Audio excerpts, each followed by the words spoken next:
I loved all the drama going into the Perry-Cowboy fight. And it wasn't totally, Perry's hands were kind of clean in this. It ended up being between Jackson Wink and Cowboy Cerrone, which then got broken down to Coach Wink versus Cowboy Cerrone. And forget about the story, because I can tell you, I've seen those exact same gym arguments over the years, and there is no hero in that story. There is nobody that's right, and there is nobody that's wrong. There's two guys doing the same thing with two different interpretations of it. So let's leave it at that. But I did add it. It added a promotional element. It added a pressure to that fight that was on Cowboy. He was the one that was feeling it, and he was the one fighting at home in Denver. Everything was on him, and I was expecting him to underperform. I didn't know if that was going to be enough to beat. I didn't know how that fight was going to go. Perry is such a wild card. He's just such a brawler. He's such a tough guy. He's such a badass out there. But his technique is that of a guy who's still learning. When it comes to some technical positions, which is the one that he ended up in, he's a guy that's still learning how to do this. He's got all the heart. He's got all the courage. He's got all these wonderful elements. He's still learning what he's doing out there. So Cowboy could outsmart him a little bit. But let's back up. Cowboy isn't terribly consistent. And when I say that, I say it as a very backhanded compliment. And what the compliment is meant to be is Cowboy is so good. His records prove that. His wins prove it. His longevity in this sport proves it. But I have seen him on certain nights where he's the best fighter in the world. But I haven't seen him win the world championship. So when I speak about him not being consistent, it's meant as a huge compliment. It's meant as a guy that's going to go out there that can beat anybody on any given night. But it does compel you to tune in and watch to see who's going to show up. And I thought he was going to have some added pressures. In fact, I'm right about that. He did have extra pressure on him. He just stepped up and overperformed because of it. Most guys, or a lot of time with guys, when they have these pressures, they underperform. He overperformed. And I thought he looked great everywhere. I thought Perry looked great too. Perry is somebody special though. Perry brings something special to the table that not everybody does. Perry has a look.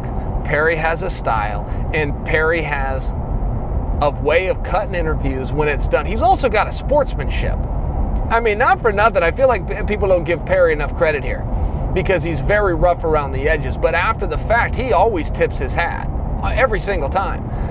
And there's something endearing about that, right? There's something endearing about one of these street fighters like him that makes it to the highest level of sport, always shows up, that can tip his hat on the other side of it. I thought it was a great contest. I don't know where they're going to go from here. There is something to a Donald Cerrone, Conor McGregor fight that makes a lot more sense than maybe a lot of people have put together. Not you guys. You guys are very smart. I'm sure you guys have put it together. But here's the thing. Everybody wants to call out Conor McGregor. I get it. I get the whole thing. But there is a back and forth between Donald Cerrone and Conor McGregor that's on video. That's very relevant for promotion. Okay.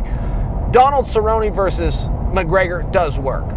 McGregor, though, had also come out, and after the Khabib fight, he said, I want to fight Khabib next, but if it's not going to be Khabib, and then however he finished that sentence, something to the effect, something to the meaning of, then give me anybody you want, but I want to get back in there. Something like that, though, not those words. The point is this. That fight sells. That fight works. That's the kind of fight, I think, stylistically, that Conor's going to look at and go, yeah, I would take that. For sure, Cowboy's going to look at that and take that. I think if you're looking at the Conor McGregor sweepstakes that is constantly going on, and yeah, he's suspended right now and he's got to get through Nevada, but I do not believe that there is an immediate path to Conor McGregor and Khabib. I don't think that there is. I really think it's going to go Khabib-Tony, which means what is Conor going to do? And while Diaz is certainly an option, while waiting is certainly an option, I think based on what we have seen, based on the records, based on the promotion, based on the interviews, based on the notoriety of Cowboy, I think that's probably the most likely scenario, which I would not have said to you guys a week ago, and I wouldn't have believed it as recently as Saturday morning. But today, I'm starting to see where that makes some sense, and I'm starting to think where Cowboy versus Conor McGregor is a real possibility.